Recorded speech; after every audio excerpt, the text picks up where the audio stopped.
बातमी ती उत्तर प्रदेशमधून। उत्तर प्रदेशमध्ये सध्या एका श्वानाला नागरिकांनी देवत्वच बहाल करून टाकलाय। बिजनोरमध्ये एका हनुमानाच्या मंदिरात हा श्वान सध्या राहतोय, मात्र त्याला अचानक नागरिकांनी पूजायला सुरुवात केली।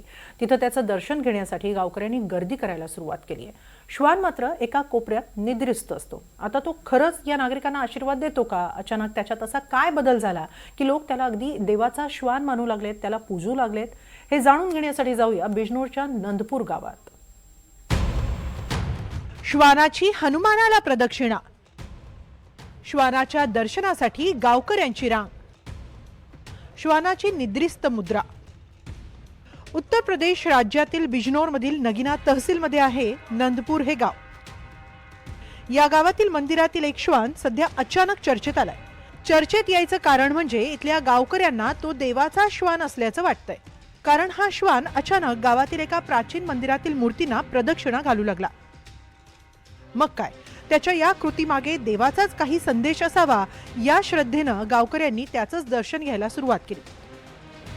काही गावकऱ्यांनी तर दावाही केलाय की हा श्वान एका वेळी 2 दिवस मूर्तींना सतत प्रदक्षिणा घालत होता। मात्र या श्वानानं अचानक मंदिरातला एक कोपरा पकडला आणि तेव्हापासून तो तिथंच बसून असतो। गावकऱ्यांनी या श्वानाचं तिथंच बसून दर्शन घ्यायला सुरुवात केली।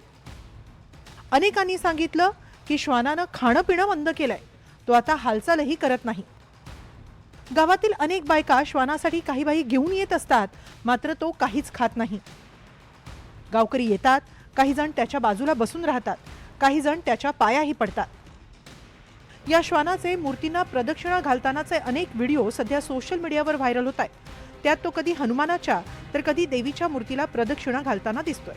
मात्र तो असं का करत होता याचं उत्तर कुणाकडेच नाही, आणि आताही तो एकाच ठिकाणी का बसलाय याचंही उत्तर गावकऱ्यांकडे नाही। मात्र श्वानाच्या या चमत्कारिक कृतीनंतर नंदपूर गावात पशुवैद्यकीय अधिकाऱ्यांची टीम पोहोचली आणि त्यांनी श्वानाच्या आरोग्याची तपासणी सुरू केली।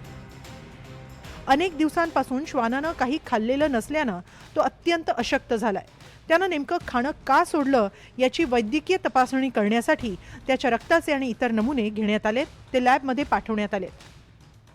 प्राथमिक तपासणीत श्वानाला डिहायड्रेशन झालंय, तसंच तो कुपोषित असल्याचं सांगितलं जातंय। मात्र त्याच्या एखाद्या मूर्तीभोवती फिरण्याच्या कृतीनं सर्वांनाच कोडं पडलंय। त्यामागे त्याच्या आरोग्यात काही अनियमितता आहे का असाही प्रश्न उपस्थित होतोय।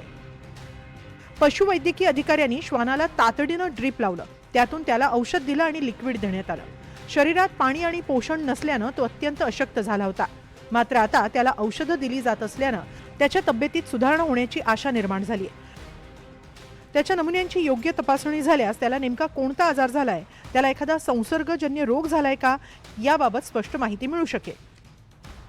सध्या तरी त्याच्यावर प्राथमिक उपचार केले जात आहेत। एनजीओ आणि पशुवैद्यकीय टीमकडून सातत्यानं त्याच्यावर लक्ष ठेवलं जात आहे। गेले 7 दिवस त्याची ही अवस्था आहे आणि गावकरीही गेल्या 7 दिवसांपासून त्याच्या दर्शनासाठी सतत गर्दी करतायत। श्वानाला या गर्दीचा त्रास होऊ नये, अधिक छेडण्यात येऊ नये असं आवाहन डॉक्टर आणि एनजीओ कडून करण्यात आलंय। मात्र गावकऱ्यांच्या श्रद्धेपुढे त्यांचाही नाईलाज होताना दिसतोय। त्यामुळेच आता तिथं पोलीस आणि स्थानिक प्रशासकीय कर्मचाऱ्यांकडून लक्षही ठेवलं जात आहे। मात्र एखाद्या प्राण्याच्या कृतीचा योग्य बोध झाला नाही की काय होतं याचंच उदाहरण सध्या उत्तर प्रदेशातल्या नंदपूर गावात पाहायला मिळतंय। Bureau report, NDTV Marathi.